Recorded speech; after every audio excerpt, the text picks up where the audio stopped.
Whoa, buddy. Put that thing back in its holster. We haven't gone anywhere. I don't understand. Check out the MichaelDukesShow.com for information on how to get access to the podcast. Welcome to the party, pal.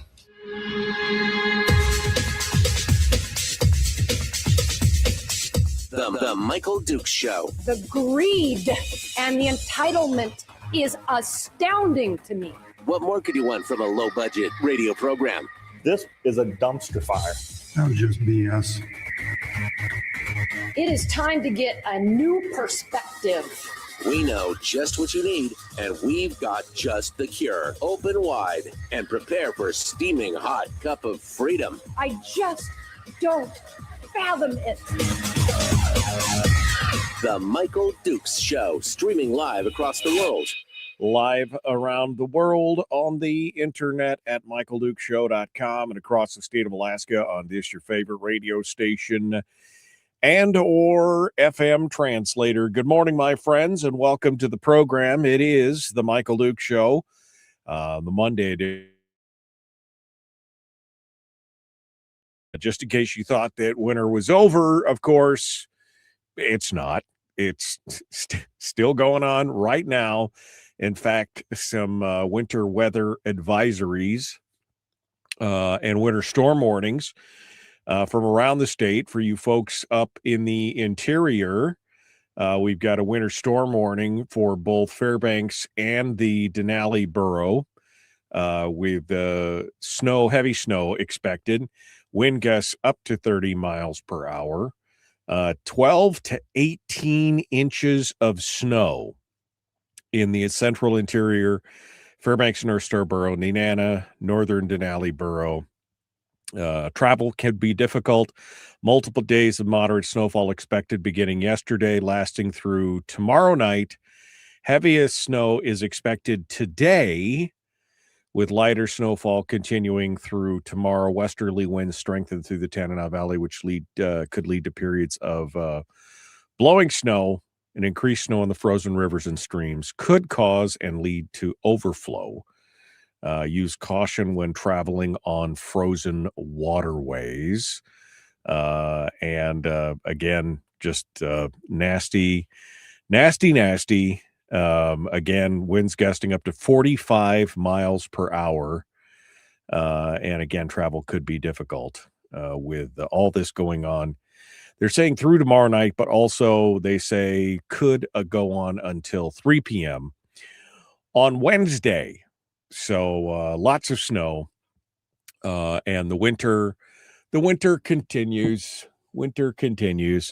Currently 14 degrees in Anchorage, and right now 27 degrees down here on top of the world in Homer. Although it's saying that it's going to be 2 below here by Wednesday.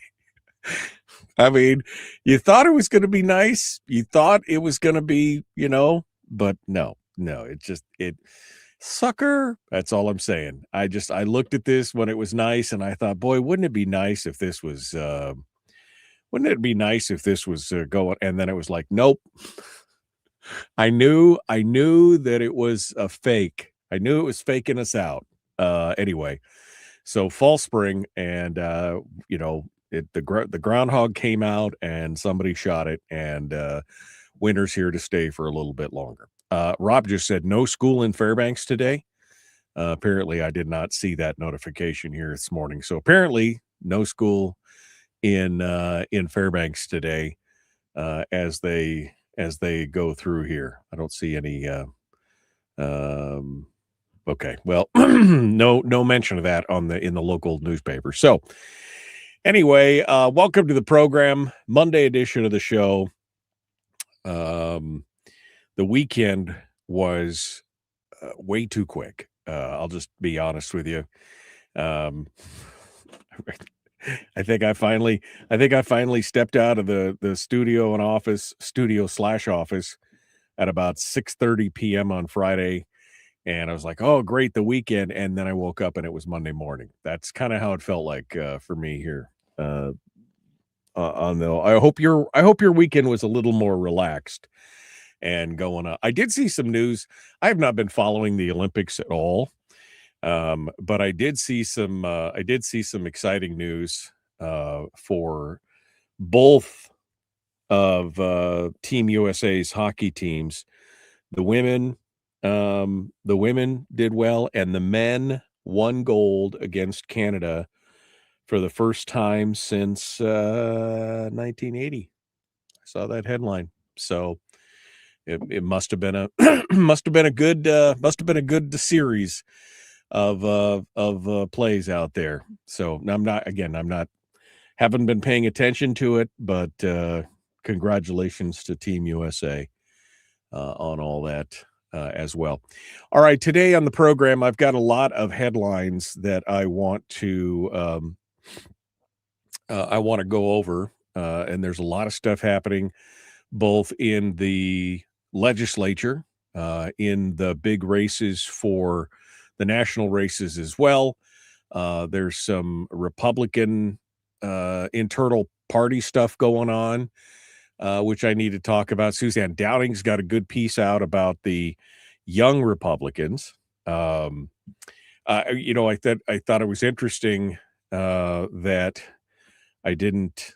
We were supposed to have George Rauscher on the program last week, and he was a no-show. And now I think I know why, because for those of you who didn't catch the notification, his staffer, in fact, his chief of staff, was arrested on counts of multiple counts of child exploitation crimes, including trafficking, exploitation of children, coercion, enticement of a minor, and one count of receiving child imagery, which is not, it's all that kind of stuff.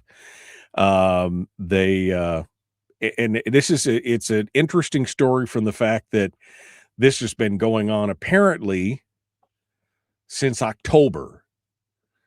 And when this all came about, Rauscher is quoted as saying that he only learned about the charges against his staffer after being contacted by Suzanne Downing for a comment on what was going on. And and then another news report had said that he had been immediately terminated thereafter. So it seemed like there was a lot of stuff going on there. But this seems to be an ongoing problem in the state of Alaska. And we've heard, the various stories about people from all walks of life. The doctor in the Matsu, who then apparently took his own life by burning his own house down with himself inside of it. And this guy, it's just, I don't know what to say about this kind of stuff, other than I know that what did Art by Carla say? Chippy the wood chipper does not discriminate about, on class or anything else. All critics. Now everybody's innocent until proven guilty. I get that, but there's something about crimes committed against children that it just infuriates me to the point of no return. I can't imagine a bigger violation of trust than that. And again, Suzanne Downing makes some interesting connections between this and something else. So we're gonna talk about that here later on in hour one as well. We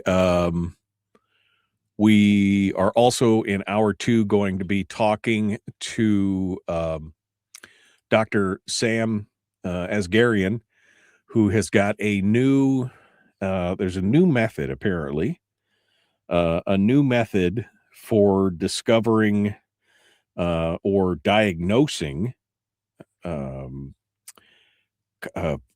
cancer of some kind.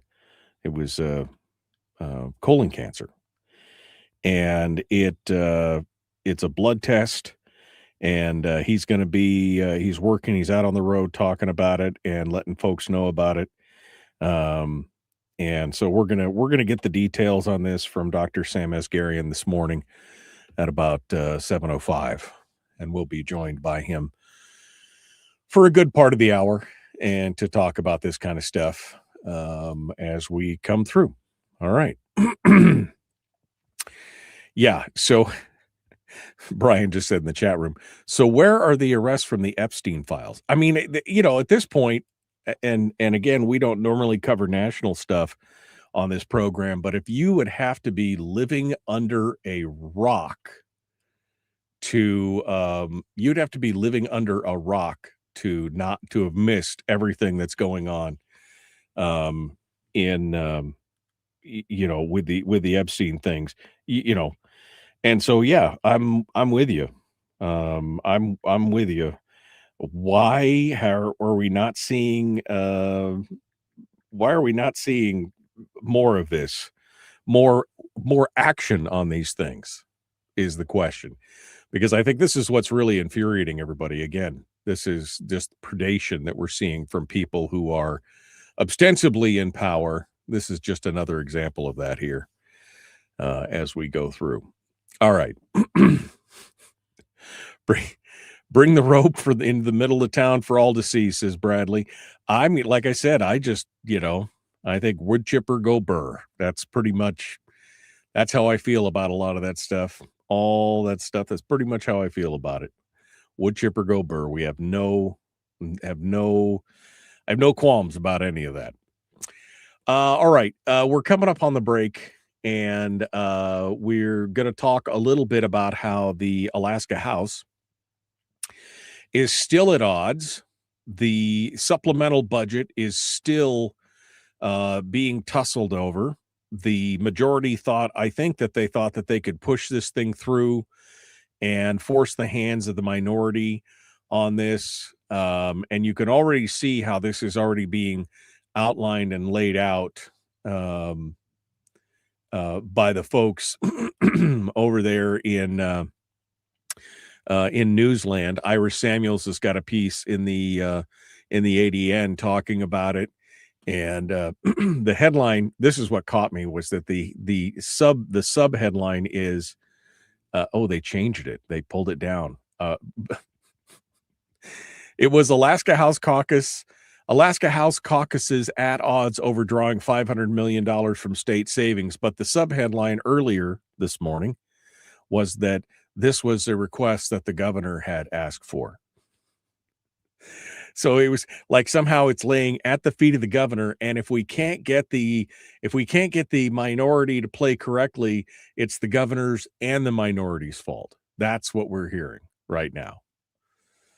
Anyway, we're gonna get into this here and discuss it further this morning. Again, you can check us out at michaeldukeshow.com. If you want to come out and be part of it on Facebook, you can do it over there as well on Facebook, facebook.com/michaeldukeshow/live. We'll be back. Common sense, liberty-based, free-thinking radio, The Michael Dukes Show. We'll return right after this.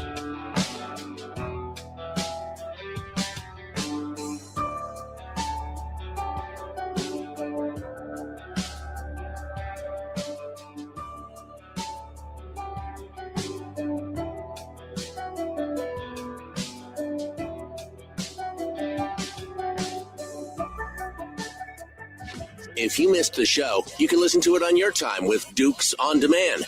Oh, and it's free. Like America used to be.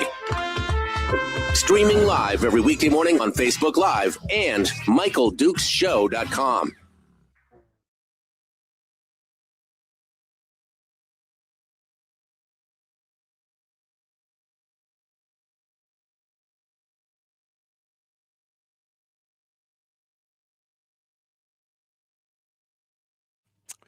Sorry about that. We was having a problem.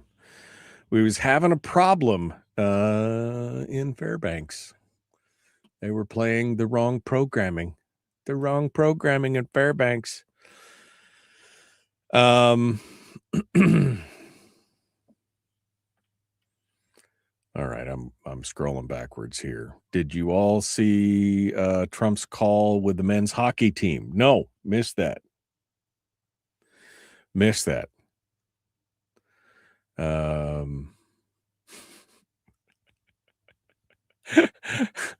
Frank is awesome. I will be giving a class today, how to properly and safely shovel your driveway. Class starts at 9 a.m. after the Duke show. Bring your shovel and meet me at my driveway. That, my friend, is the definition of crowdsourcing, or cloud sourcing, whichever you feel is most appropriate. Let's see. Andy Kreiner is being invited to the State of the Union tomorrow night. Well, that was, I was going to say that was, well, good. Let's see. HB 289 is on the floor in third today. It's a double leverage play, time compression, and leveraging something we really want, such as meet the match thing to get the federal lucre. Yeah. Again, we'll see what it's all about here today, Kevin. Bo, bring 2 forms of ID. All right. I think we're all squared away here. Okay. I'm all caught up. Jeffrey says, chain them to a stump. We were talking about the pedos. Chain them to a stump. Let every mother and grandmother in town have 3 whacks with a cane. Will be a bloody pile of goo by the end of the day. I cannot even wrap my brain around that kind of stuff. What it would take to be that loathsome, that kind of behavior. Okay. Whew. All right. Well, this whole thing with it, sorry, this kind of threw me for a loop here this morning, getting all the stations lined, not my station, somebody else's stations lined up. All right. Let's see where we're going to start. I think we're going to start with this discussion on the supplemental budget. I mean, again, I'm already seeing how this is being written up by the news media. You can already see how it's being written up. Oh, well, this is what the governor asked for. This is what the governor wanted. This is what the governor demanded. And I'm just highly dubious that maybe the $70 million, although his administration has stated that they don't necessarily need it, until the regular full budget, that they have enough money to cover it. But, this is I think they're counting on people just not to not know, to not be paying attention. I think that's really what's going on there. All right. We're coming up on it. Here we go. The Michael Duke Show. Common sense, liberty-based, free-thinking radio. You're back here in Fairbanks, I hope. Yeah, I think it looks like it's going to be popping up here as soon as we come back from the commercial break. That was a problem. Meanwhile, I'm going to bumper some music in because they're off by about 15 seconds. So I'm going to do some bumper music here just to make sure everybody's good. Don't go anywhere. Let's get to it. The Michael Duke Show, Common Sense Radio.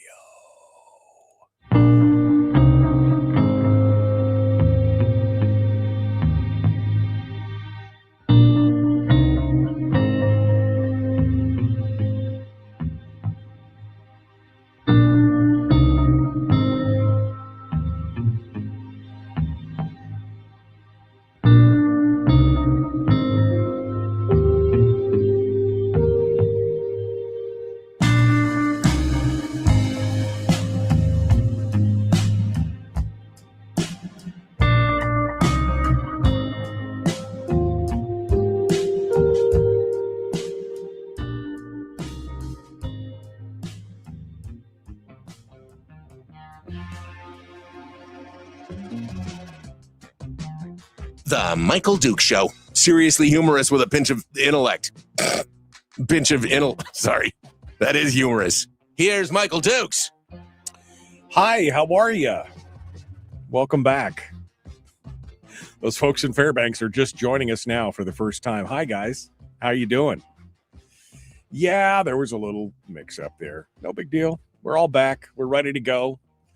Diving into it here. Hour one, we got some headlines from around the states. We're going to get into hour two. Dr. Sam Asgarian is going to be joining us, talking about blood tests for colon cancer, some of the new stuff, what they're doing out there, what you should be doing, and more. Meanwhile, let's get back to our news. Why do people still do white pages? On the internet, right? So bright. So you can already see where the battle lines are going to be drawn. HB 289 is going to be heard today. This will be the third reading, and this is the supplemental spending bill. Now, ironically, I said it earlier. They made some changes at some point. There was how they have the headline and then they have the bullet, the sub headline or whatever. The sub-headline earlier read something like, this is what the governor has been requesting. This is what the governor asked for. The headline reads, Alaska House caucuses are at odds over drawing $500 million from state savings. But again, this is what the governor asked for. And that's not necessarily true. You will recall that the governor and his administration and his staff have all said that, because everybody's running around the Capitol, marching around the Capitol and screaming, you need to meet the match. We're going to lose these funds if we don't get this match. And the governor's staff and administration and the DOT and stuff has said, well, we've got enough money for, to get us through until, fall. Let's just, make sure that there's money in the budget when you pass it to get there. So this idea that somehow this is what the governor has asked for, we'll get to that here in a second. Anyway, $500 million in state in supplemental spending to backfill essentially this year's budget. The spending bill, which was requested by Governor Mike Dunleavy, is intended in part to make up for tens of millions of dollars in cuts that Dunleavy made to last year's budget when he vetoed parts of the legislature approved spending plan. Now, the $70 million is, of course, to meet the match, but it's all the additional things, because that's only $70 million. Only $70 million.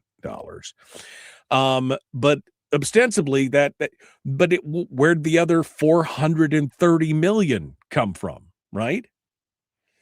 Now, of course, the whole point of this is that they're looking to draw that $500 million from the constitutional budget reserve, but that requires a supermajority, 3/4 vote of both the House and the Senate, which means that the 21-member majority has to have the help and support of the minority, which you would think that if they were looking to mend fences and to get the people over there, to get them on board, that maybe they'd entertain some input from the minority on this, which leads me to believe that this really isn't about getting all those things paid for.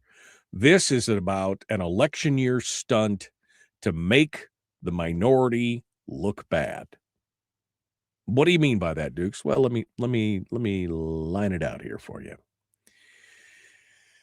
They know, because the governor's administrative team and the DOT have all said that the money is there, they have enough, just make sure you fund it when the final budget's done, and they're not going to lose anything. They know it's not going to do it. But there's been a lot of pressure around the halls of Juneau from these lobbyists for the construction industry that you got to meet the match. Now, they see an opportunity here that if they can put the match out there in the supplemental budget and then Christmas tree it up with a bunch of things, and if the minority, and then prevent the minority by the way, from having any input. Now, I'll remind you that last week, when this thing was about to hit the floor, the first thing that happened was that the majority transmitted the wrong bill to the minority. And it wasn't discovered until just a few hours, apparently half a day or something before it was supposed to be on the floor. And so they didn't even have the correct bill in front of them to be able to decide it. And then once it got to the floor and they started having conversations about it, every amendment that was offered by the minority was defeated along caucus lines of majority minority, including amendments to just ratchet it back to the $70 million that everybody's been so concerned about. I mean, Will Stapp had an amazing speech on the floor about, if we're really concerned about this one thing, I've made the amendment to make it just about that one thing that we fast-tracked here. Let's get that, and then we can deal with the rest of it but they literally stonewalled every vote. But again, it says here in the paper, that a draw from the CBR requires a 3/4 vote, rendering the 21-member majority dependent on the minority to implement the spending bill. If they really, truly wanted it to pass, if they really, truly wanted the spending to occur, then that you would think that they would be a little conciliatory to the minority in maybe taking some input or doing some things or talking about some amendments. But on every instance, they voted the minority down right along caucus lines for every amendment. Now, what does that say to you? Is that somebody who's really willing to work in a bipartisan way? I mean, to me, it's not. I mean, I could see the setup already. What they're trying to do with the help of the news media, because the news media, they're kind of a little, pearl clutching in their verbiage here. The minority is just being so intransigent, and it's just not. I mean, they're just, why would the minority? Oh, I mean, we owe this. We've spent this. Now, Justin Ruffridge, who's the whip for the House minority, said that the minority could support a draw from the CBR if the bill is amended to be more tailored to include only budget items that require immediate attention. Because part of the conversation here is that a lot of the stuff in this bill is actually not supplemental for this year. It's actually spending for next year, which are things that should be in the regular budget, not the supplemental. He says, the votes are there to get something passed. There just needs to be a conversation that happens. And of course, on Wednesday, they repeatedly attempted to amend the bill to excise parts of it to diminish the need to draw from savings. Their amendments, every one of them failed, 21-19. Ruffridge said the minority's amendments on Wednesday were kind of the throw the spaghetti against the wall to see what sticks approach. He says, I think we do have an obligation to discuss what is truly a fast-track supplemental and what is not. House majority members repeatedly said to their GOP colleagues that the supplemental funding request has come straight from the governor's office with minimal changes from the legislature. Now, Ira Samuels goes on to say it's not unheard of for the legislature to approve large supplemental budgets. As recently as 2022, the legislature approved a supplemental budget totaling nearly $1 billion in state funds amid an unexpected windfall in oil revenue. Part of that 2022, that was post-COVID when all that money, 2020, 21, 22, those were hardly normal years as far as funding and budgets and everything else. Okay. I mean, it's a little ridiculous, but this is the political cover that's being thrown by the news media in regards to this. The majority's play here is to put this up. If they get it, great. If they don't, great. They've got a great thing to bludgeon the Republicans with, or the minority with, in the coming election. Oh, well, they had the opportunity. They could have passed this. Oh, but they didn't. I mean, regardless of the fact that the minority said, we'll vote for this if you trim this down and give us. Oh, no. So they stonewall it at every opportunity. And then when it all falls apart, you know what they're going to do? They're going to blame the minority. Because again, most people are not paying attention. They have no clue that the minority attempted to, work with them and to amend it and put things out there, and that they were completely stonewalled by the majority. They just, and of course, Chuck Kopp said that the minority's amendments were all very performative. Oh, it's just all a show. It's just all political theater. We were completely caught by surprise that this was going to devolve into an amendment show on the floor rather than focus on what's really unifying Alaska right now, the need to pay these bills. These guys. I mean, Ruffridge came back saying doing it through the means by which they're doing it now. That's probably the definition of performative, meaning, sending the wrong bill, getting it to them at the last minute, and then knocking down every amendment that is even, whatever. This is bullying is what it is. It's using the legislative process to essentially bully and, again, point the finger and make the minority the bad guys on this. What's in the bill? $70 million for that matching funds for the federal match. Now, again, the Dunleavy administration has said that there's enough funds to float that. We don't need, but this is what they're saying. $40 million to be deposited in the state's disaster relief fund, $55 million deposited into the fire suppression fund, $130 million to go back to the Alaska Higher Education Investment Fund. Why that's an emergency? I have no idea. Why is that an emergency now? That could just be part of the appropriations bill later on. $24 million for the Department of Corrections to cover operating costs, $36 million in state funding to cover Medicare costs, $11 million to pay for new software maintenance and licensing for the Division of Public Assistance. I think wouldn't that be a new appropriation? $1.5 million rather in state funds to maintain a virtual call center. And $3.3 million to hire private attorneys in order to keep working on a years-long backlog, which again sounds like a new appropriation rather than I don't know. This whole thing, again, talk about performative. This whole thing seems to be about making this is a win-win scenario for the majority, for all the majorities, because they can put it in, and if it passes, great, they look like heroes.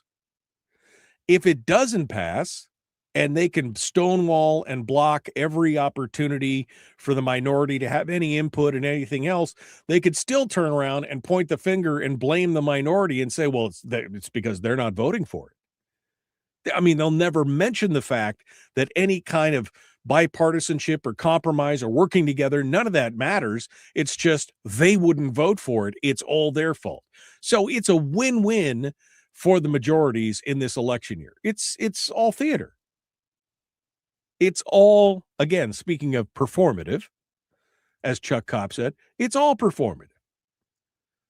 This is the win-win. And they've got the backing and the help of the news media who won't do this kind of analysis and look at it and go, but wait, they tried to put this at least Ira Samuels mentions that every vote went down on a caucus line vote. I mean, at least she points that out. But I mean, where is the Where is the camaraderie? Where is the working together? Where is that bipartisan spirit that you guys keep talking about? Oh, it's bipartisan because we've got Republicans in our caucus. Yeah, but that doesn't mean, how about caucus lines bipartisanship, right? Where you work with a minority to at least have some input instead of just killing every amendment over and over and over again, regardless of how good or bad it is. Just, I mean, really, yeah. I mean, you could just go watch that. Will Stapp's got the post up on Facebook of his speech on the floor, and it's dynamite. It really is dynamite pointing this out. All right, we got to go. I want to get into this discussion on the Republicans. The young Republicans specifically. Suzanne Downing's got an interesting piece out talking about where do we go from here? That the young Republicans in this state seem to be in crisis, and I think it's indicative of a larger problem with the Republican Party overall. Just my take. We're going to continue discussing that here in just a moment. The Michael Dukes Show. Common sense, liberty-based, free-thinking radio.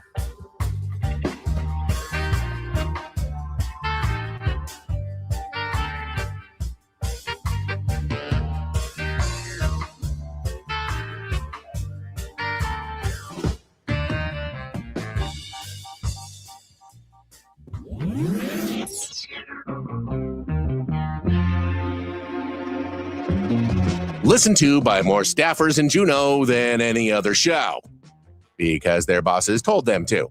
And after what they just heard, oh man, they're going to be pissed. You're a bad, bad man. The Michael Dukes Show.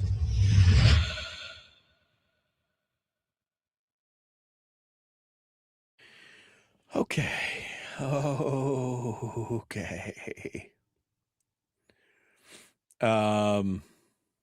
Sorry. I just saw a comment from Donna, which I want to get down to. Yeah, I'll just jump to it.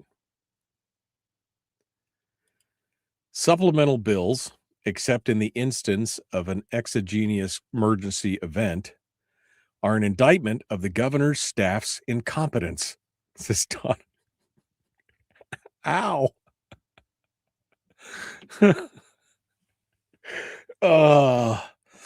Now, I guess here's my other thing. To respond to Donna and ask her a question. Donna, what does that mean when the governor puts up a budget, though, and the legislature just basically, pitches it in the bin and makes their own? Is that still an indictment of the governor's staff if they decide to make it on their own? I mean, I'm with you, but again, let me see. Kevin said, but Donna Ardwin, it's a fast track. And Donna said, Kevin, the transportation match that wasn't passed last session is an indictment of the legislative majority. Oops.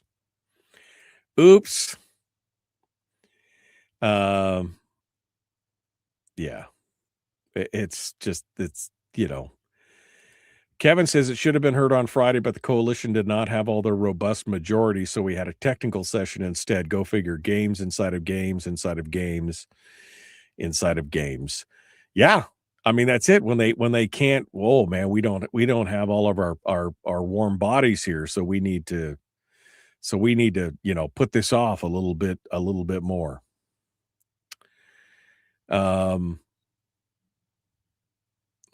I'm sorry, I'm looking through. I'm going through some of the comments here.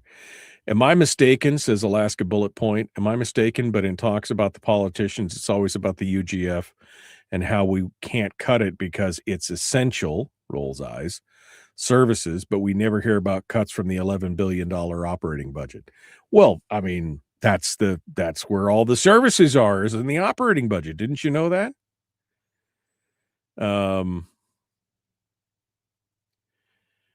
Why do we have code ordinances?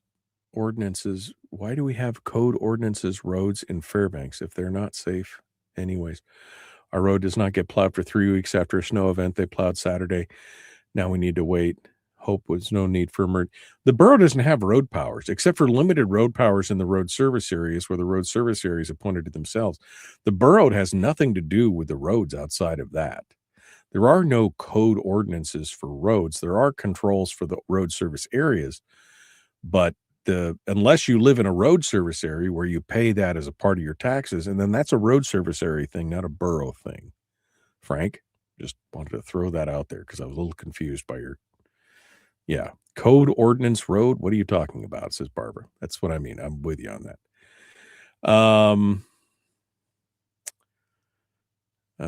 Let's see. Kevin says progressives do not hate freedom. They just define it very differently. Yeah. No, I'm with you. I'm with you. They want to forward fund firefighting for a fire season that now starts in April. Who knew that the fire season had an official start date? I must really be behind the times.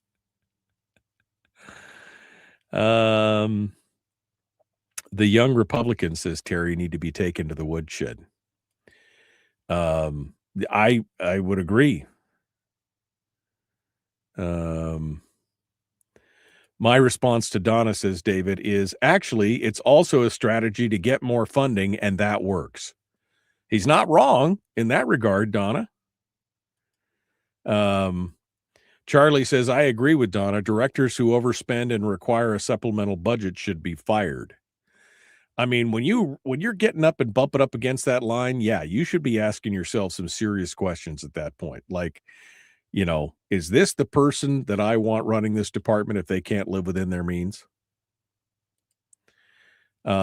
Chris says they never do anything on Fridays until the last week of session. Then they get serious. The executive branch has no authority to spend money that hasn't been appropriated, says Donna. I mean, that's the iffy part, right? If there's no appropriate, how do you justify that? That's one of the things I've always thought about. When you come to a supplemental, how can you overspend if you didn't have appropriations authority to overspend what's going on? That was, it's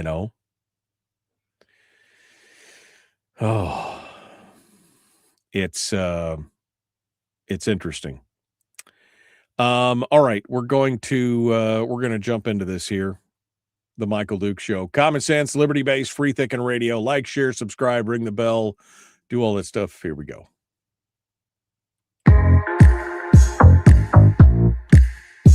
The Michael Duke Show. Not your daddy. Wait, sorry. Not your daddy? Ooh, not your daddy's talk radio. Whew. I was scared for a second. Thought we were going down. Here's Michael Dukes and the show.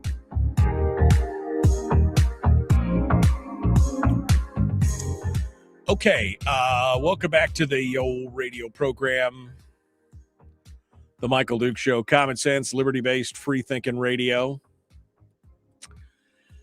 For those of you who didn't hear over the weekend, right before the weekend started, apparently on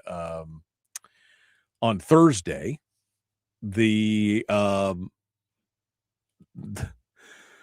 was an arrest at the Juneau Airport. The arrest of one Craig Scott Valdez. He was reportedly preparing to travel to Washington, D.C. for some event, and he was arrested. Now, Valdez, a 36-year-old legislative staffer and now former president of the Anchorage Young Republicans, is facing federal charges including trafficking of children, exploitation of children, production of child stuff, coercion and enticement of a minor, receipt of said same child imagery, and more. Now, he was a legislative staffer. He's the chief of staff for Senator George Rauscher. And more importantly, in this regard, he was now a former president of the Anchorage Young Republicans. And Suzanne Downing writes a piece about this where she says the young Republicans, Alaska Young Republicans, have a crisis, and it's bigger than just one arrest. Now, she references back to the kerfluffle that happened a 3 weeks ago. You remember this? 3 weeks ago, there was a big deal down in Juneau where one of the young Republican staffers was apparently at a bar and got really nasty, liquored up, racial epithets and more. This was written up by Jeff Lanfield, who was there to witness a big chunk of it. And of course, this whole thing backlashed and exploded, and it raised a lot of questions. It raised a lot of questions about kind of we started hearing about the party houses more and the frat boy mentality and everything else. And the problem is that this is just indicative, I think, of a larger problem in not just the Republican Party, but in overall in the elite circles of people who are supposedly, because let's face it, a lot of those people who are down there as staffers are just paying their dues to the point to where they can take the reins, right? Loki Tobin, she was a staffer. I mean, there's a lot of people down there who got their start in Juneau working behind the scenes. And it's indicative of a larger problem where these people just feel like, I don't know if they're untouchable or anything else, but this really brings it out and brings it to mind.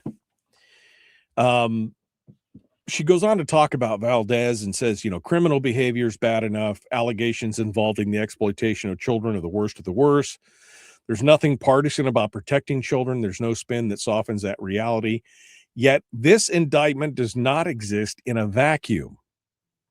Some have worried about the Alaska Young Republicans for years. There are some in the Alaska Republican Party who've been warning about the culture of the YRs, as they're known, and saying that it's antithetical to the values of the Republican Party. Now, again, in the state, why would that matter in a state where the values of the Republican Party aren't even valued by the party themselves? I mean, look at who they continue to endorse. Look at who they continue to support and uphold financially and everything else. I mean, that's part of the problem. The problem is that the Republican Party in this state has not protected its own values from itself. And this thing with the young Republicans is just one more brick in the wall. Just weeks ago, concerns were raised publicly about the culture surrounding some younger legislative staffers and activists in Juneau, including members of the YRs. Stories of heavy partying, blurred boundaries, toxic dynamics, and retaliatory treatment towards whistleblowers were dismissed by some as gossip or exaggeration. Then came the arrest.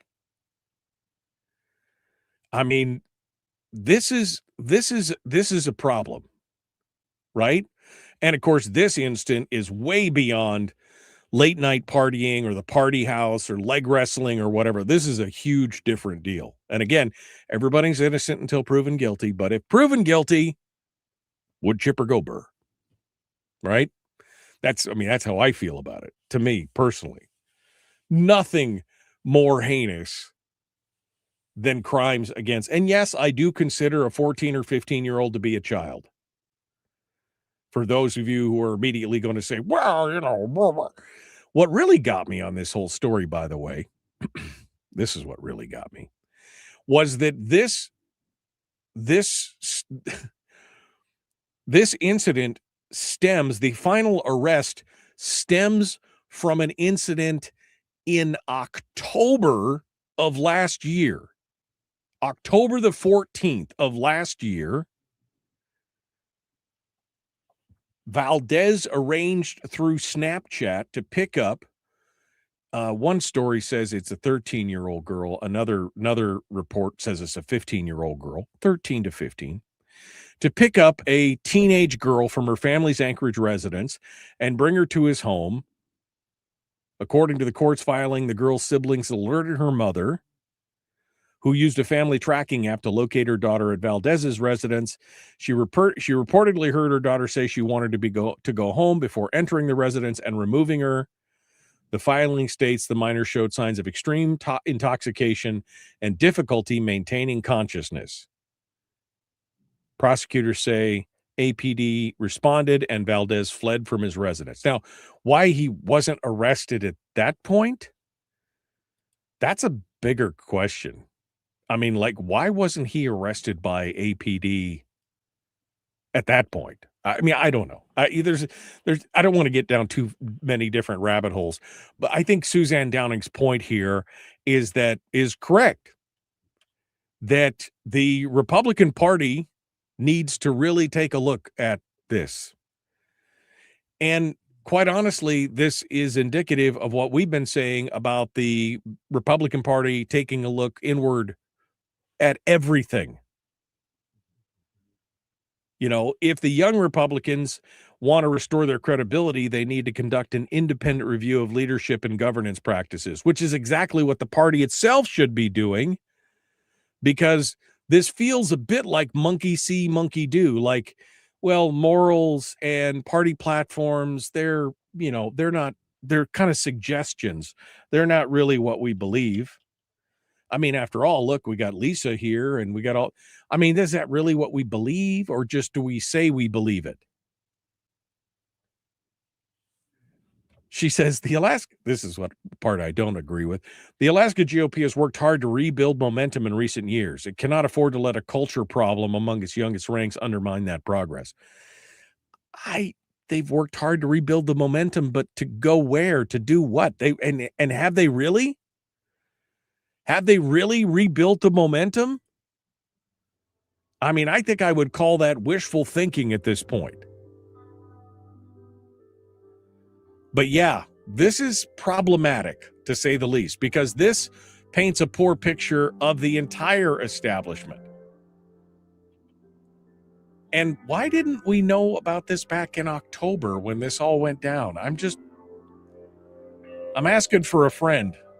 I mean, he's fired now, but why did we have to wait that long until it blew up in the paper at the airport in Juneau?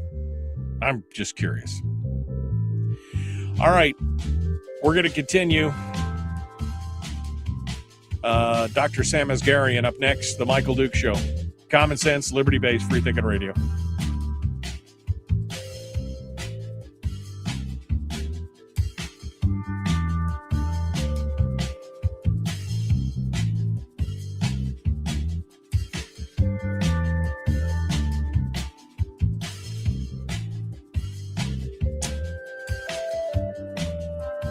Yeah. No, I'm with you. I'm with you, Ray. The wood chipper, feet first. That's 100%. 100% on that, my friend. Could not agree more. Robert says, time to check all state electronics use. Yeah. I mean, I'm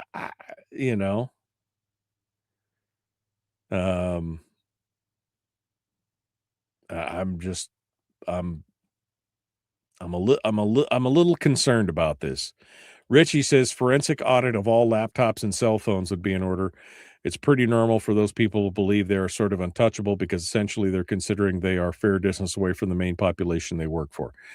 I mean, yeah, maybe. I mean, again, how ridiculous that would be from a criminal mastermind standpoint of utilizing your work laptop or phone for that kind of stuff, because that's all subject to, I mean, yeah.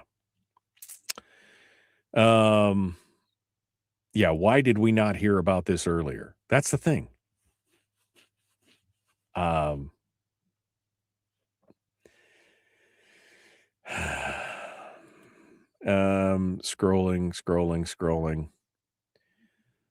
They must have dirt on each other, like cheating with staff when wife or husband is home. I don't know.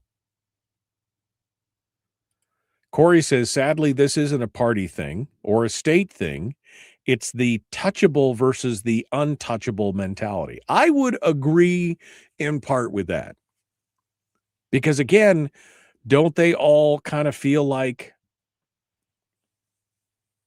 they're paying, they're part of the elite.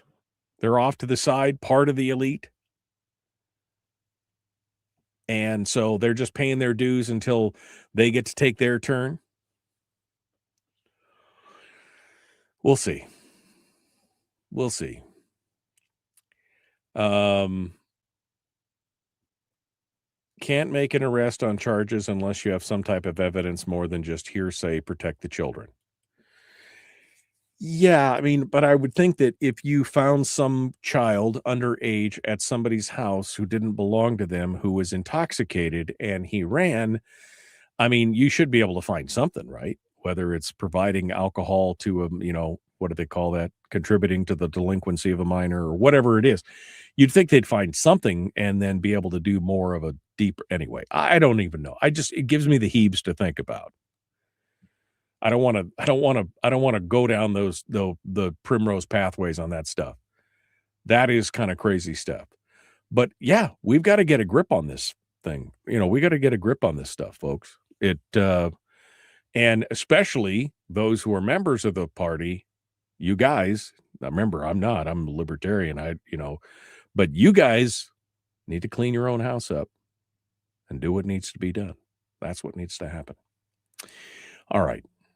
I see Dr. Sam Asgarian has joined us in the chat room or in the green room. He's eating all my virtual donuts and drinking all my virtual coffee. Luckily for him, there's no calories in any of that. All right, let's go over there and see what we'll test our audio and stuff. We're about to rejoin the radio here in just about 2 minutes. So let's go over here and bring him on board. Good morning, sir. How are you? Good. How are you? Good. Thanks for coming on board and joining us. Are you all ready to tell us all about this? Yeah, no, happy to, and I appreciate the opportunity. So thanks for having me. Well, I appreciate you coming on and telling us a little bit about it. We're going to get the full rundown here. I got a little bit of it from Kelly, but we'll get the full rundown here from you here in just a minute, and we'll get started. So I'll drop you bet. Don't eat all the ones with the sprinkles. Those are my favorite. All right. Those are the favorite. Those are the favorite. That's all right. So hold the line. We'll be right back to you here in just a moment. All right, my friends. Let me see. Any other comments before we jump back into the let's see. Snow shoveling. Now you're cooking with gas. Won't change until we hold them accountable with the severest punishment. I mean, look at what's happening across. I just have 2 words, Epstein files, right? I mean, you see that stuff and you're like, these people are not being held accountable. How do you expect some closet? I mean, how do you expect everybody, if they're not going to hold accountable some of the biggest players in the world, that it just feels like that's just complicit permission for the perverts to do what they want to do. Again, wood chipper, go burr. That's all I'm saying. That's a one-time fix. I mean, innocent till proven guilty. Then once you are convicted, wood chipper, go burr. That's it. You don't have to worry about it. The recidivism rate on those kind of folks is about 0 because they're mulching trees. All right, let's why didn't they charge Valdez with something? That's my question. I mean, this is from October and he just got, yeah. Guys, I don't want to, this is just too sad today for me. All right, we're all caught up. We're all caught up. Why hasn't the party immediately come out and condemned this? Maybe they did. Maybe I just missed the memo. But yeah, I mean, you'd think they'd be shouting that from the rooftops like right now. That's what you'd think. But I guess we'll see. All right, my friends, let's change gears. I don't want to talk about this anymore because it just icks me out and it makes me angry. And I don't want to hurt anybody. Let's continue on. Hour 2 dead ahead. Dr. Sam Asgarian, our guest, The Michael Duke Show. Common sense, liberty-based, free thinking radio. Let's do it.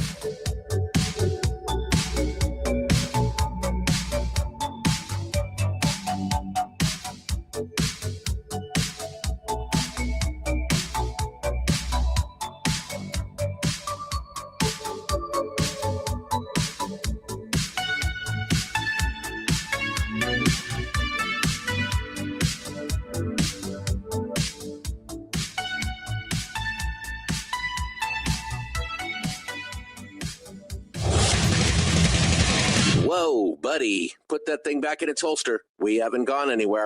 I don't understand. Check out the MichaelDukesShow.com for information on how to get access to the podcast. Welcome to the party, pal.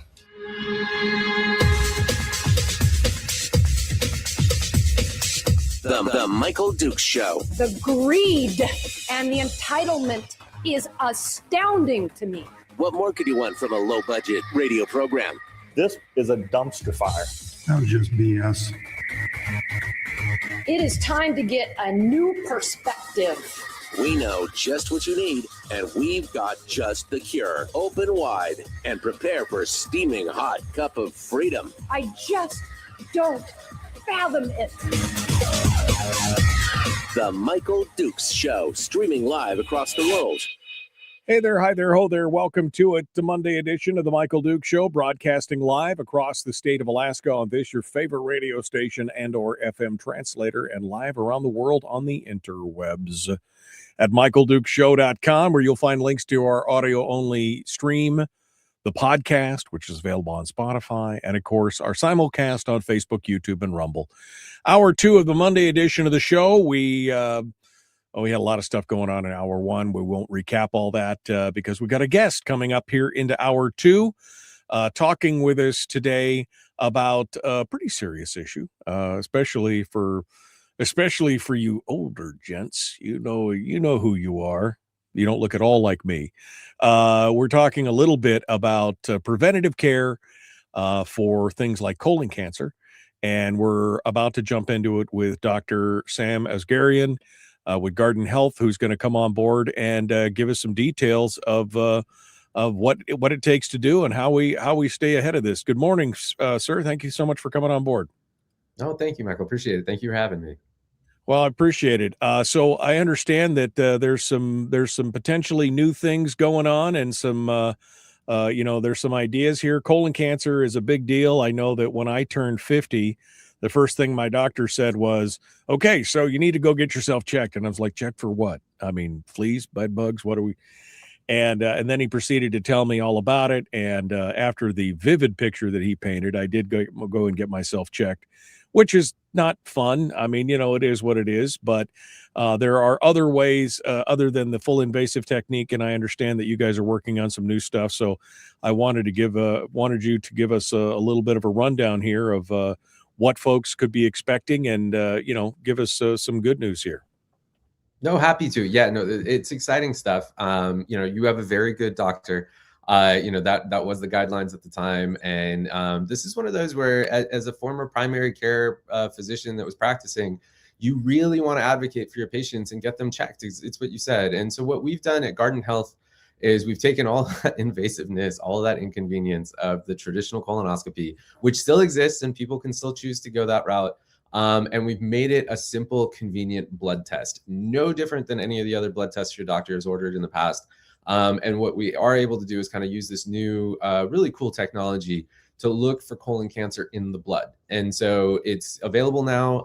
We have FDA approval, so it's safe, it's effective, it's considered a first line option for patients. So you can choose the colonoscopy, you can choose some of the stool-based tests, or you could choose the blood-based test. So it's really exciting, and I'm really glad to have a chance to talk about it. And that's, again, I'm excited to hear about it because, well, I won't tell the story. Everybody who's had a colonoscopy knows the process, right? You got to drink the stuff to clean you out and everything. The worst part was my colonoscopy was due the day that we had the major earthquake here in Alaska. And so we'd already had one appointment that went gunny sack. So I'd already prepped once, and then I was all prepped for this one. And then the earthquake happened, and I was like, this is killing me. But, So tell me about this technology. I mean, I'm assuming that you could find things in the blood before. What makes this blood test different than something that would have happened back in 2018 when I was getting mine done? What's different about this blood test? Uh-oh. So what's different is the technology. Like, to your point, did you lose me? Uh-oh. Sorry. Yeah, just for a second. I lost you just for a second there. Yeah, go ahead. Okay.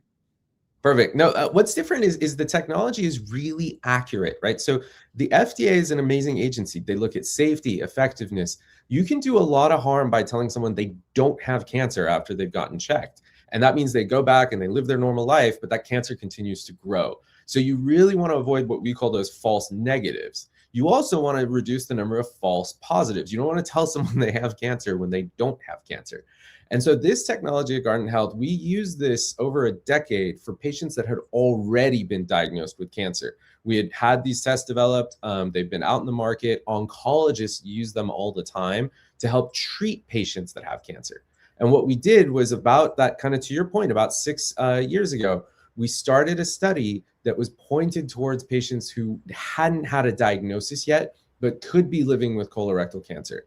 And so we found 83% of the colorectal cancers that were out there. We had tens of thousands of patients enrolled. A lot of people from Alaska volunteered for that study. It was published in the New England Journal of Medicine in March of 2024.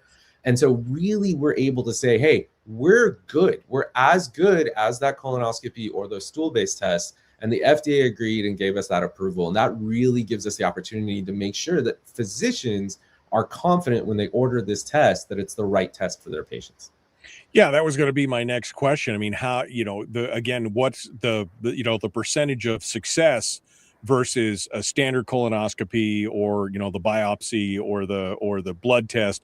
It's pretty comparable is what you're saying. It's close to the same thing.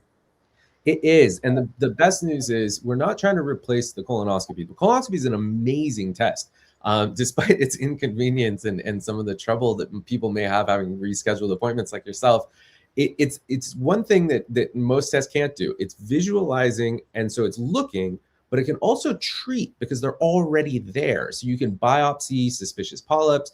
You can start to treat cancers that the pathology report comes back quick and says, nope, that's a cancer. And so if you get a positive Shield test, the name of the blood test is Shield, you actually need to go then get a colonoscopy. But in that case, they're actually what we call kind of more of a standard of care colonoscopy that's looking for the cancer and could potentially treat it. That helps people that have a lot of anxiety. They're like, doc, I don't want to get that colonoscopy. I don't know if I need it. I feel great. Well, if you've got a positive test result, now you're more likely to go get that colonoscopy. And so we work kind of in tandem with already kind of a great test that's been in the market for decades. So this becomes a kind of a so we kind of changed the marching order. Instead of just going straight to the colonoscopy, which even if you have insurance is not an inexpensive process, right? I mean, I think I had pretty decent insurance and it was still some money to get it done. So this just kind of changes the order of operations to where you take the Shield test, that's what you're calling it, right? You take the Shield test first, and then if it comes back, then you could say, but I could feel comfortable if I take the Shield test and it says you're clear, nothing, nada. I should feel pretty confident that I don't need that colonoscopy then. Absolutely. If you don't feel signs and symptoms, you don't actually have to come back and get that test again for another 3 years. So that's what we work closely with the FDA as well as the Medicare body CMS. And we said, what's that testing interval? And for colonoscopy, it's longer because it's obviously a much more thorough test because it's in there. And so sometimes if you're negative for colonoscopy, you don't need another one for 7 to 10 years. This is a blood test. And so you don't actually need it again for 3 years if you're negative, which is, again, a relief for patients who can focus on other parts of their health. Somebody in the chat room just said, how frequently are doctors administering the blood test since it's been FDA approved? What kind of numbers are you guys seeing on this right now? Is this kind of a groundbreaking deal where people are clamoring to take part? It's what we hope. We're working slowly. We're not trying to flood the market with this test. We want to make sure it's working post that FDA approval. It's kind of, as a physician, I wish more people were getting it, right? So we actually know that tens of millions of people who are eligible to get screened, meaning now actually the guidelines have changed since your first colonoscopy. Now it's 45 and older. And we know that a lot of those 45 to 49-year-olds aren't getting screened. They're still waiting to be turned 50. And so we're hoping that millions of people start to get this test. We're at the point where hundreds of thousands of people are getting this test. And it's partially because physicians, we're working closely with them, making sure they understand it, making sure they understand that their positive patients still need a colonoscopy. And then the other is, of course, like the curmudgeonly insurance companies. Not all of them are covering this just yet. Medicare, everyone, I'm happy to say all of our seniors 65 and older, this is covered. It's little to no copay. Our veterans are covered. So the government has really stepped up and covered this. So both through Veteran Affairs, so our retired service members, as well as TRICARE, our active duty service members, little to no copay. But the commercial insurers are waiting and waiting. And we know that once we get into their coverage decisions, we should see a lot more people lean in and be able to get this test. Yeah, you would think that the government would be like, well, I can pay, and I'm assuming the test is much cheaper than a full colonoscopy. So you would think the government, or you would think the insurance companies would be like, oh yeah, okay, we can try this and have to avoid paying out all this. Because even with my copay, it was, I didn't even cover half of it, but it was still significant to me. You'd think they'd be on board with that. Is there a reason is it just because it's new? Is that they're just intransigent because they're like, we'd always done it this way, so we'll always do it this way. It is. And I think, that number, right? The insurance companies are like, wow, there's going to be millions of people that get this, and now we have to pay for that. So there's a little hesitancy, but also exactly to your point, it is so new. The next step after FDA approval for these types of tests is to get into the guidelines. So these bodies, physician bodies, and they're different depending on the specialties. But for primary care, it's the United States Preventive Services Task Force, USPSTF. It's also the American Cancer Society. So they kind of work together to put these in guidelines.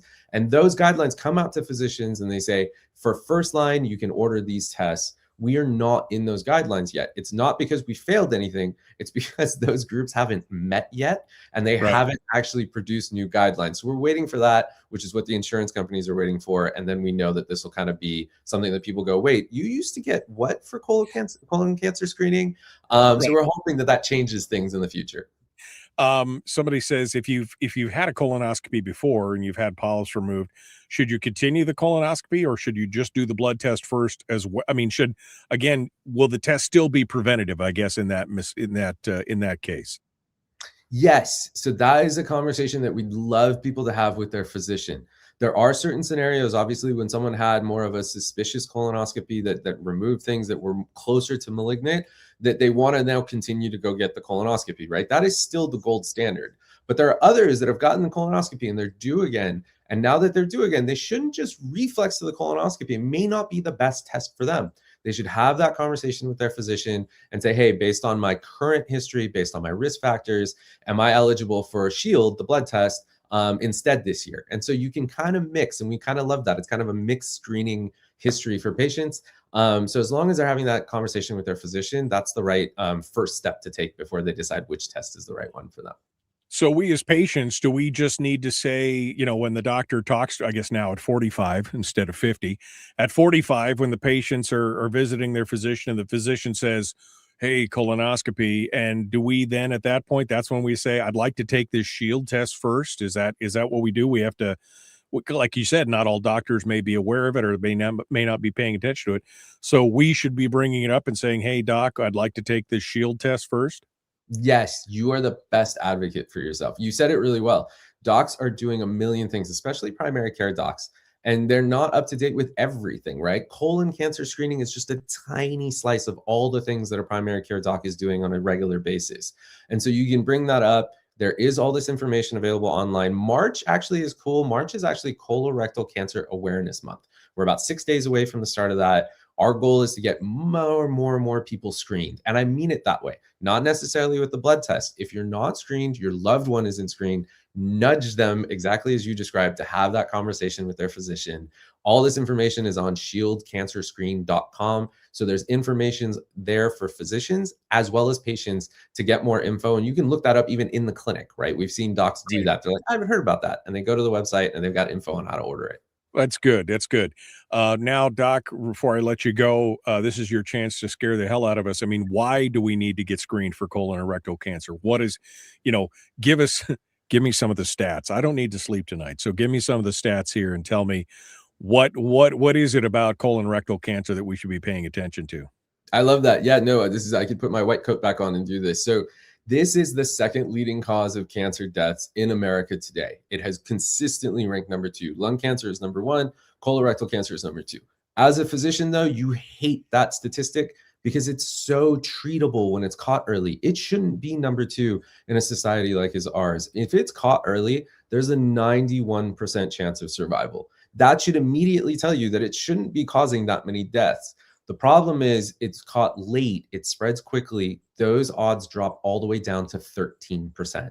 So if you have signs and symptoms, if you're due for screening, now's the time to go get checked out, because when it's caught early, physicians give you good news. They go, hey, the good news is we caught it early, we can treat it, your odds of survival are really high. That's what you want to give your doctor the option to say. And the other benefit of this is, you think about this, sometimes it's reflexive. You don't want to think about the big C, but so many people in Alaska today are driving to work, they're doing whatever they're doing, and they're wearing their seatbelt. They're not going to get into an accident, but if they do, the best chance of survival is just to click it and have that belt on. You may not get colorectal cancer, but your best chance of surviving it is to get screened and to catch it early. And that's really the goal. It doesn't matter which test you choose. As long as you get screened early and it's caught early, it's very treatable. So that's something you should know, but it's also something you should tell your loved one, your friend, your neighbor who might be putting this off, so you can kind of nudge them to get this done. So you need to be proactive. I mean, because there are some docs, I'm sure, who are actively, pushing for the Shield test here in Alaska. But again, there's probably a lot that don't even know about it. So you are your best advocate, is what you're saying. Absolutely. It's early days, new technologies. Physicians, I say this as one, are very hesitant to adopt new technologies right away. Their patients help them, patient advocacy groups help them, and again, the companies that are trying to educate and inform them on what's available help them. So get that information out, and we're trying to really see how we can impact March for Colorectal Cancer Awareness Month. All right, Dr. Sam Asgarian has been our guest. Doc, the website again for Shield is what again? Shield, all one word, shieldcancerscreen.com. So that's got information for physicians, patients. It has our contact info as well, and we'll reach out to you, and we'll kind of help you with questions you may have if you can go to that website and give us your info. All right, Dr. Sam Asgarian with Garden Health talking about the new Shield cancer screening, a simple blood test. You don't have to have the pain in the back. You know what I mean, right? That's all. The goop they make you drink is the worst, though, man. The worst. So we'll see if you can avoid that. If you can avoid that, your life is much better. All right, Dr. Asgarian, thank you so much for coming on board. Hold the line for just a second here. Folks, we got more coming up. Hour 2 continues. The Michael Duke Show. Common sense, liberty-based, free-thinking radio.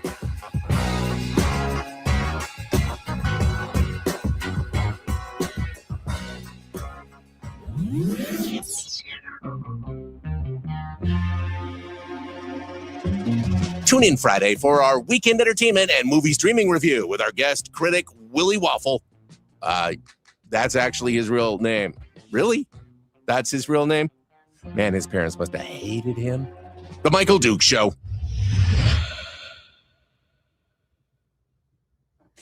Okay, in the break, Dr. Asgarian stuck with us for just a minute. I just wanted to give you a chance, Doc, in case there's something I didn't hit, something you wanted to highlight, or any final thoughts before I let you go.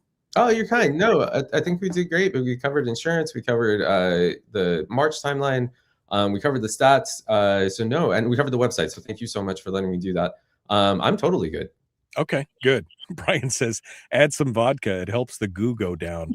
Yeah, but then you show up all liquored up, and then I guess at least you'd be loose. You'd be like, yeah, whatever, man, just hit me with it. It'll be fine. All right. I think the Shield test would probably be a little easier all the way around. So it's all good. First start before you reach vodka. Before you reach for the vodka, do the Shield test. It thins your blood out anyway. All right. Thank you, Dr. Asgarian. Appreciate you coming on board. Appreciate you being part of it today. Thanks so much. Cheers. Thank you, Michael. Appreciate it. Thanks. All right. All right. Let's continue on here. Yeah, you are always your best advocate for your medical condition. Take someone with you to hear things you might miss. Do not depend on the medical field. I mean, I do not disagree with that. Because it's always, when you're being hammered with a bunch of stuff, it's always easy to miss something or not get it. It's always good to have a second person there just to hear what you didn't hear. You know what I mean? To hear what you didn't hear. Does malpractice insurance covered the Shield test use, says Ben. Sorry, Ben, I didn't see that. I should have asked about that. Yeah, he said some insurances cover it, some don't. But I guarantee, I think when I had that, I mean, again, that was 2018, so that would have been almost 8 years ago. I mean, at the time, I still think it was like 14 or $1,500 out of pocket. It was not, it was not easy. It was not cheap, even with the insurance. So definitely something to be paying attention to. All right. I don't know. Should I open up the phone lines? You guys tell me. Should I open the phone lines up and take some phone calls on this? I got some other stories to talk about, but this whole thing with this, I'm so icked out by everything that's going on in Juneau right now. I mean, this just to me was just indicative of the whole problem. I just feel like this was icky. Although I will say Charlie did say that 2 years. Mark your calendar. I know I'm due for another one in 2 years. Charlie did say, Charlie France is in the chat room, and he did say that the party did condemn the actions of Valdez. And you know what? They probably did, and then the news media just didn't. They just didn't publish it, because why would they do that? Why would they do that? Right? What else we got here? Oh, I still got tomorrow. Forgot to tell you tomorrow. All right. I got things to say. And we're gonna get to that here. Where is that other? There it is right there. Sorry, I was looking for a second story that I was trying to pull it all together with. All right. Well, let's see. I do care. It is worse than icky, says Terry. Oh, so uncomfortable. The worst part was, again, I want to say that was my second or third appointment, because something had happened. They had to call off the first one, and they rescheduled me. So I did all the prep, and I showed up at the office, and they're like, "Oh, well, we don't have you on the schedule for today." And I'm like, "You guys made the appointment." I was so mad. And then I got all prepped, and that morning the earthquake happened. And I was calling down there. "Are you guys going to be open? Can I still drive down? Can you?" No answer. No, they just shut her down. It was the worst. You have to do the prep 2 or 3 times for a single thing. You're like, I hate you all. I hate you all. All right, let's get back to it. Here we go. The Michael Duke Show. Common sense, liberty-based, free thinking radio. Like, share, subscribe, ring the bell, do all that stuff. Let's go.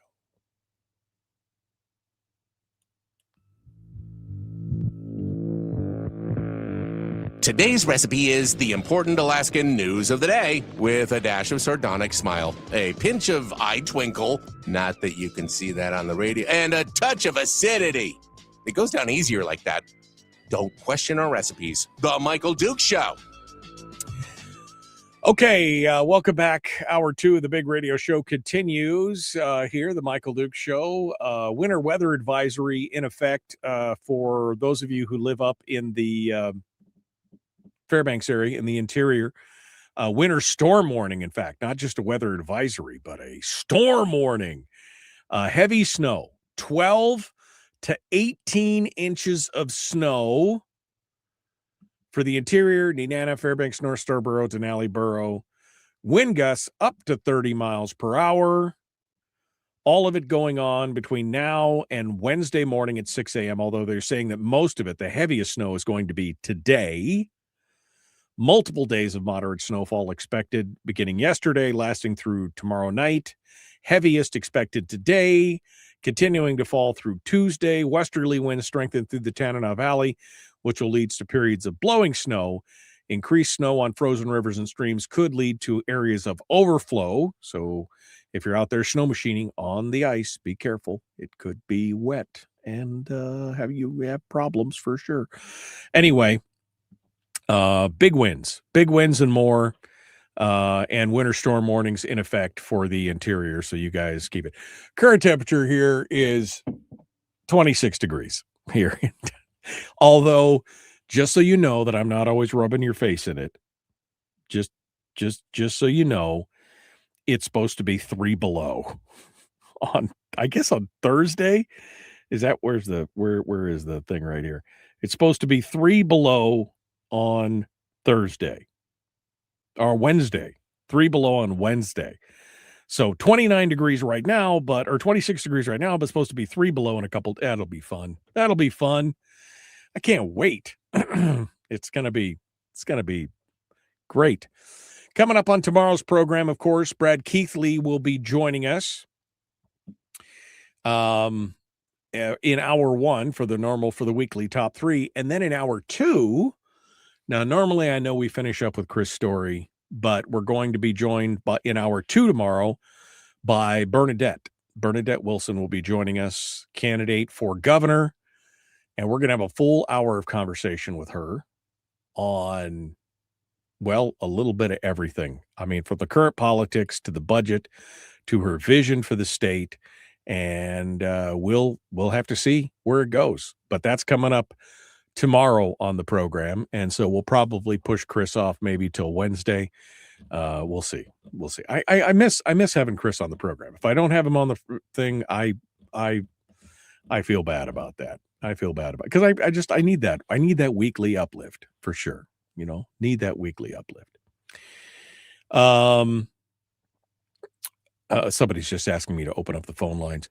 Fairbanks is supposed to drop to 30 below for overnights this week. I mean, it's 10 above right now, and then it's going to be 30 below. That 40-degree swing is just, it's merciless, man. It's merciless. What was some of the other news? Oh, I thought it was interesting. The further we get along, in technology and things like that, it's interesting because now people can take a look at political campaigns in real time, right? We've got, now you've got all the APOC filings and the FEC filings and all these things. They're available almost immediately. And we have outside tools where we can look at where things are being spent and other things. And it really gives you a very interesting, almost you could almost do like a forensic audit of some of these campaigns to see where things are. Case in point, Mary Peltola, she announced to run for U.S. Senate. She got a bunch of money in the first month or so. She was able to raise a whole ton of money. And yet, despite running ads that all talk about how Mary doesn't give a damn how they do it outside, right? Nobody in the lower 48 is coming to save us. She's got this Alaska First message. Turns out that according to the data from major digital platforms, it shows that most of Peltola's online ad spending so far has been directed to everybody in the lower 48. That's right. Everybody in the lower 48 is getting her messages. According to the Google Ad Transparency Center, Peltola's campaign has spent $124,000+ on digital advertising on Google platforms since they launched on January the 12th. Now, of that $124,000+, only 1% of that spending occurred in Alaska. About 15% was spent in California, $18,000 plus. Washington State, about $15,000. New York, about $9,000. In fact, Alaska does not appear among the top 10 states receiving any of the campaign ad dollars. They've only seen about $2,000. This is, the latest ad buy excludes Alaska. So that of course, that ad, which cost up to $125,000, directs viewers to the Act Blue fundraising page. So, I mean, she's saying this is all about. Now, part of that is scale, right? Because digital ads are targeted not for frequency, but they're targeted to population. That's how that money works. So if you serve an ad in a town that only has 1,000 people versus a town that has 100,000 people, you're going to commensurately see your advertising costs are going to go up. So part of that is that. The campaign spent only a few $1,000s on similar Google ads targeting Alaska alone, which has been viewed up to 20,000 times. So, I mean, part of that is. But again, this just kind of shows you, is it really about Alaska? Is it really? Or is it about catering to the big donor class outside? Which leads me to another article from Must Read Alaska, where Marcus Moore, and I know the name is familiar, and Marcus Moore at AlaskanRants.com. The name is so familiar, and I'm just trying to I've been trying to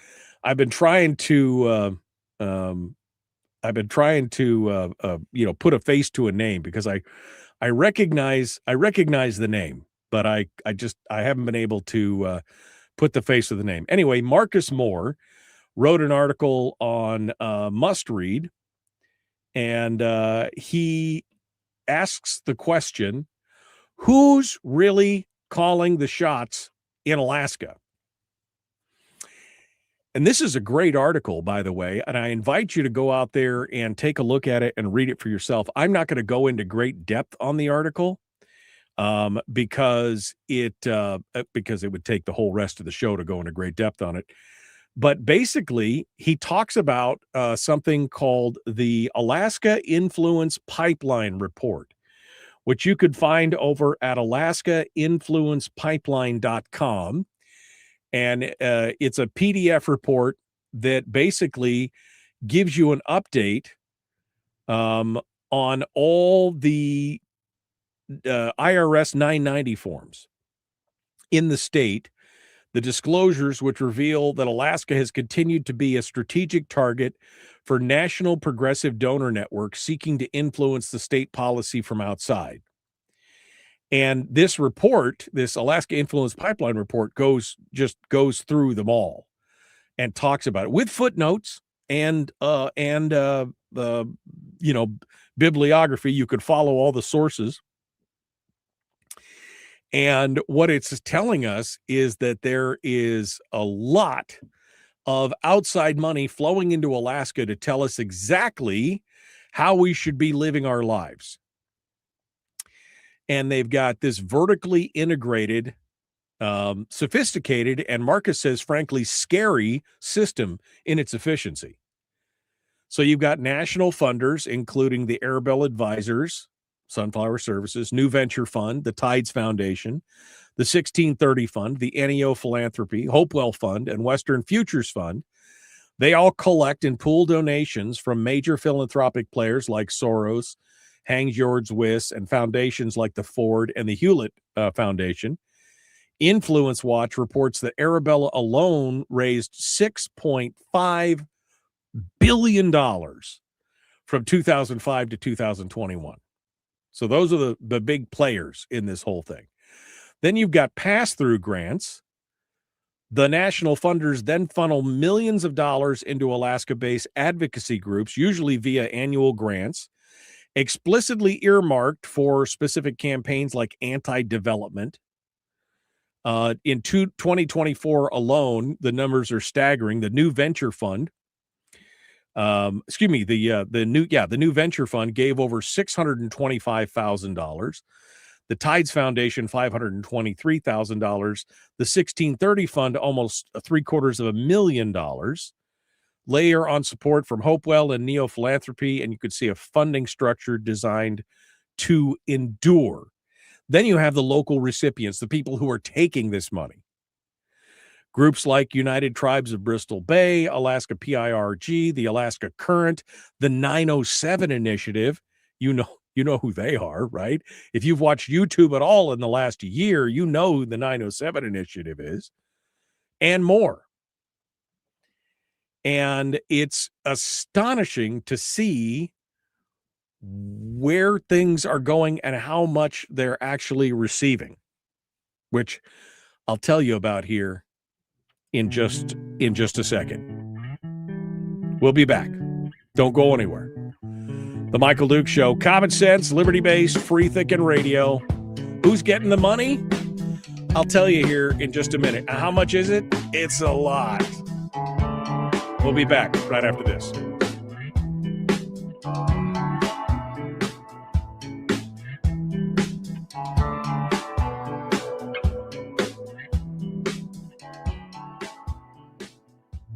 We're broadcasting live through a series of tubes. Allowing all of these entities to provide streaming stuff going on the internet. Well, it's kind of hard to explain. Sorry. Streaming live every weekday morning on Facebook Live and MichaelDukesShow.com.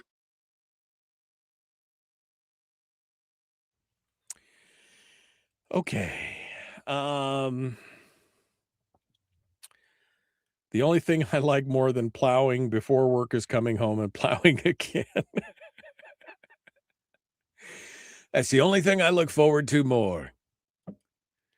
The 30 below will give us a break from shoveling snow. There is a bright side. Okay. I mean, I like how you think, Layla.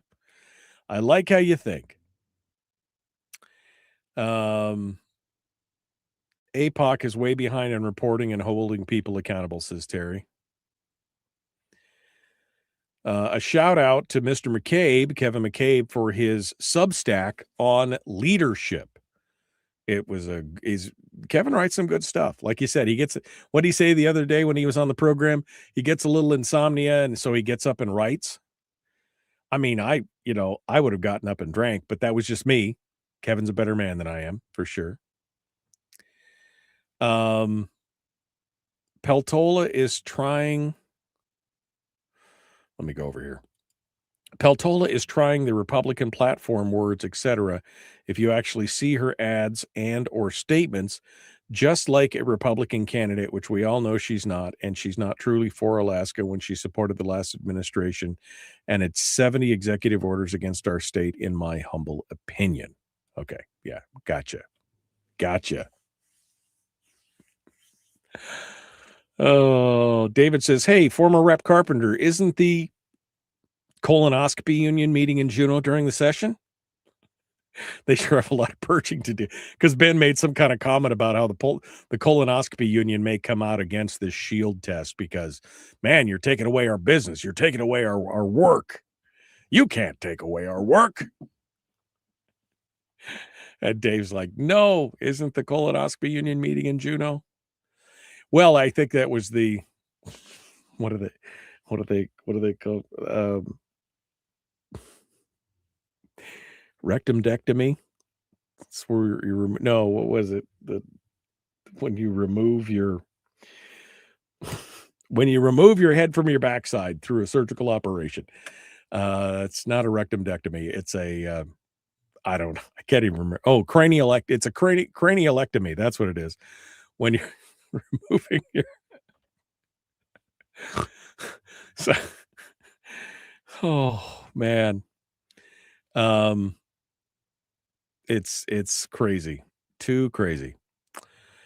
2 months since I've been home from vacation, and they finally plowed my road, the city of Fairbanks, this past Saturday. Wonder how long it takes now after this winter storm. Elections have consequences. I mean, they just couldn't possibly go out when it was cold, Miguel. They told us that. It was for the safety of the drivers. I mean, I don't know what these guys have been doing for the last 50 years in Fairbanks, but this new mayor, kinder and gentler. She cares about the people. That's what she said. She cares about the people. I mean, you have to take your trash somewhere and you have to go out and go to work, but these guys, no, shouldn't do that. Plow the roads, haul the trash. No. Can't do that. Yeah, be careful. You all may be asked to take your own trash to the transfer sites again due to this storm. Because it's okay for you to do it, but it's not okay for the city people to do it. Because, again, she's the kinder, gentler mayor. I will remind you that elections have consequences. I just thought I'd throw that out there. Elections do have consequences. All right. I got to close that story because it just makes me mad. We'll go over here. Close that right there. Yeah, this new, I'm trying Marcus Moore. He's got a passion for pretzels. He's got more crunch. He's 600 bags of pretzels. More. He sells his gourmet pretzels online. Okay. All right. I knew I recognized the name. More crunchy pretzels. Okay. That's what I that is that the right one is that what I'm thinking of here? Yeah. All right. He lays this out here. He lays this out. We're gonna get into some details on it here. But I like it. Alaska Rants. That must be is that an X? Oh, it is. It's an Instagram. Oh, and it's a YouTube channel. Okay. All right. I'm finding out. Alaska Rants. Welcome to the conversation. All right. We're going to find out more about it. Here we go. The Michael Duke Show. Common sense, liberty-based, free-thinking radio. Like, share, subscribe, ring the bell. Please, let's get to it. Let's get to it. You keep that up, she'll close the transfer sites too, for safety.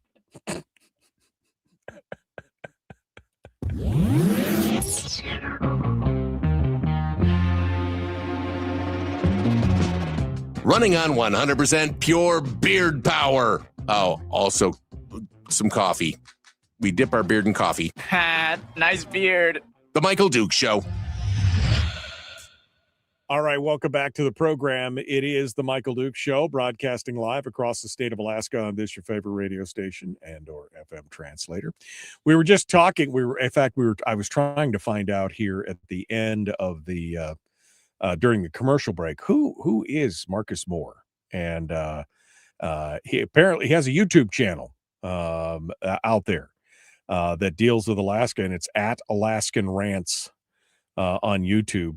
But like I said, he's done a yeoman's job here breaking down this report and taking a look at all this.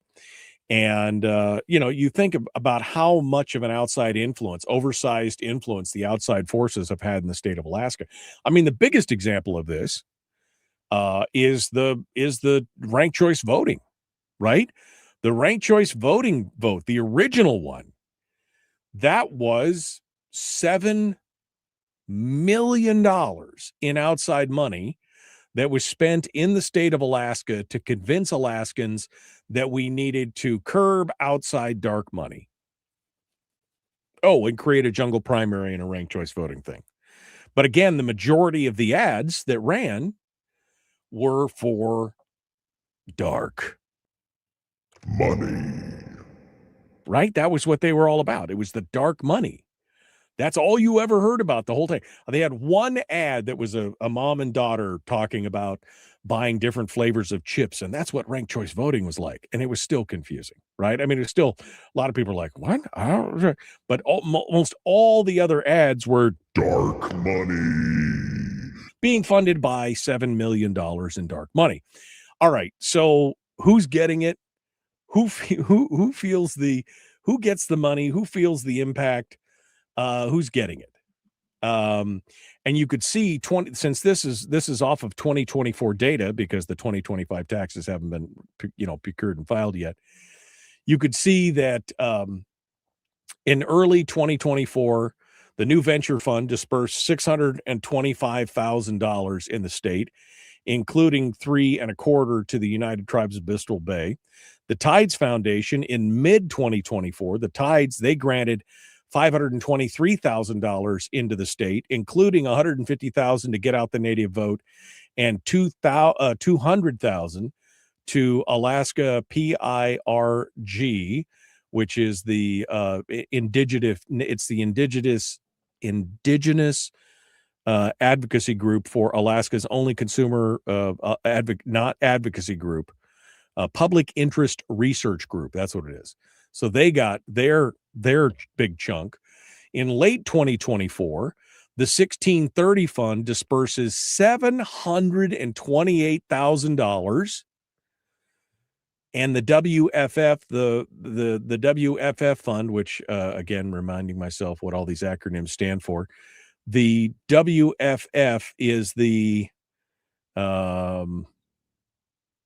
it is the world. There's so many different ones here. Which one is it?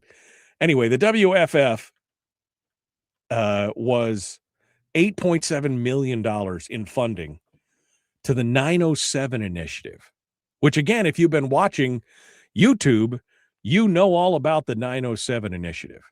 And then ongoing on late 2024 and beyond, NEO and Hopewell layered grants to groups like 907 Initiative and the ACLU of Alaska to sustain their campaigns. They're basically their public outreach campaigns. Now, what does that mean? Well, again, for politicians, Dan Sullivan has become the primary target.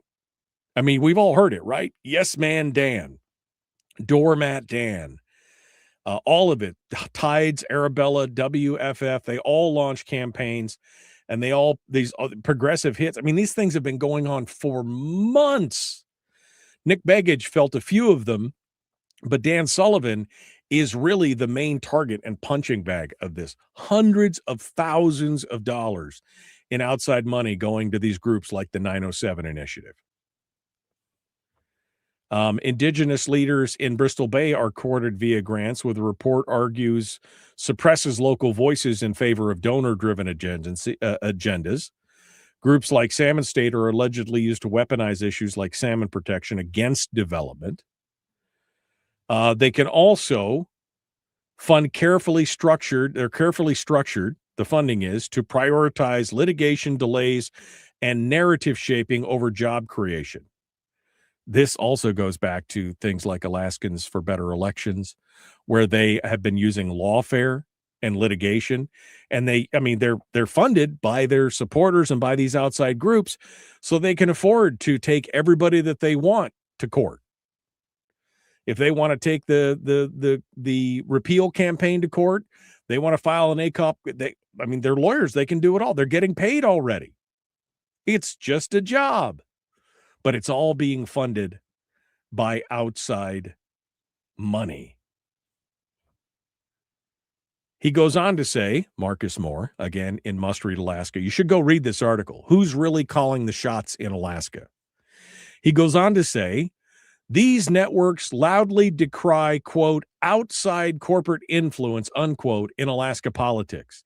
Yet every dollar sustaining their anti-development campaigns comes from national, often anonymous donors. Because again, what you don't understand about some of these funds like the Arabelle Fund and some of these others is that these are more gathering and clearinghouses for donations.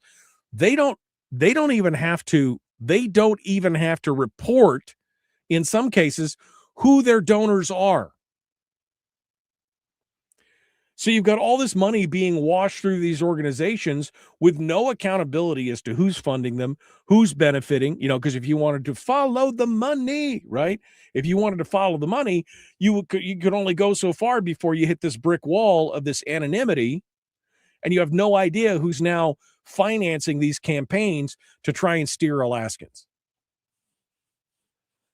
Every dollar sustaining their anti-development campaigns comes in from national, often anonymous donors. Millions of dollars from billionaires and foundations in New York, California, and abroad dictates which projects live or die in Alaska. This is ideological outsourcing at its finest, and the 2024 filings prove it in hard, cold numbers. Again, all you have to do is go back and look at the original ranked choice voting vote to understand what they were trying to do. They sold it all under the guise of dark money. And yet it was all about ranked choice voting, right? So they used the fear of dark money while funding it with dark money, while changing the voting system.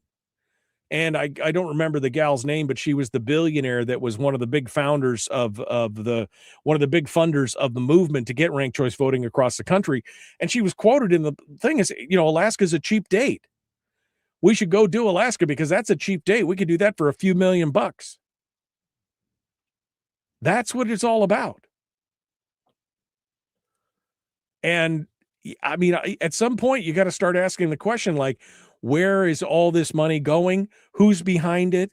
And if you're not asking yourself this question, at some point, I think some of these organizations are doing themselves a disservice, right?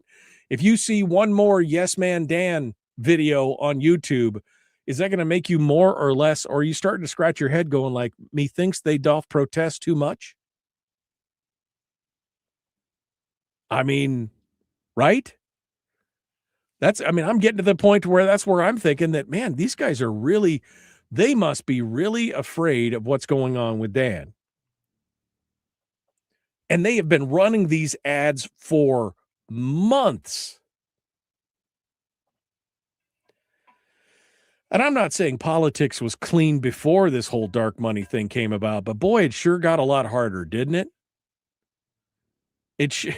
It sure got a lot harder to try and keep all this stuff clear when they were able to take that dark money and just start plugging it in anywhere and everywhere. With no accountability, with no transparency. You don't even know who's donating to some of these organizations. They don't have to disclose who their supporters are. That is a problem. Yeah, Mike, remember the gentleman that put himself on our ballot due to the ranked choice voting, the one that was in jail? Hefner? Eric Hefner? Hefner 2020. 2026. Hefner. Yeah, I remember that. But yeah, you look at this. This is a great article, and you should go do it. And I've downloaded the report, which I'm going to look through as well, because he links the report from the Alaska Influence Pipeline report. And it's some interesting stuff, my friends. You should go take a look at it. Who is really calling the shots here in the state of Alaska? Because I'll tell you, I don't think it's us. Nope. I don't think it's us. All right, my friends, we got more coming up tomorrow. Again, Brad Keithley, followed by Bernadette Wilson. We will see you guys then. I want you to be kind, love one another, live well, enjoy yourself. You guys in Fairbanks can go get some exercise by shoveling your driveway, and then bundle up because it's going to get cold. And on top of that, man, so glad I'm not in Fairbanks right now. All right, my friends, we will see you tomorrow. Have a great day.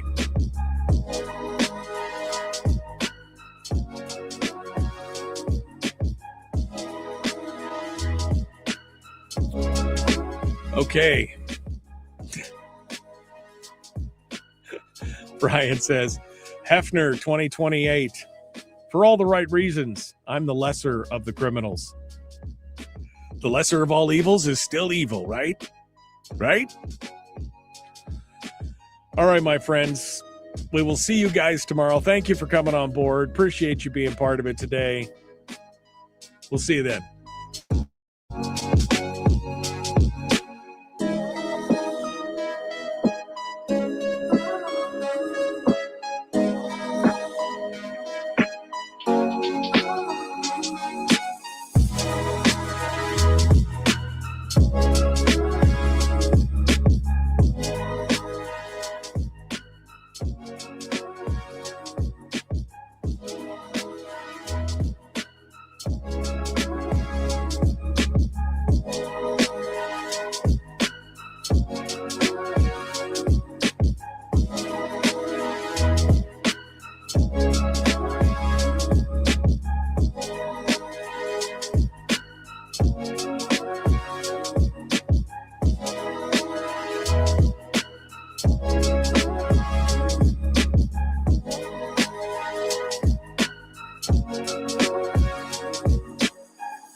We've shed our terrestrial radio skin, and now we are slimy lizard internet people.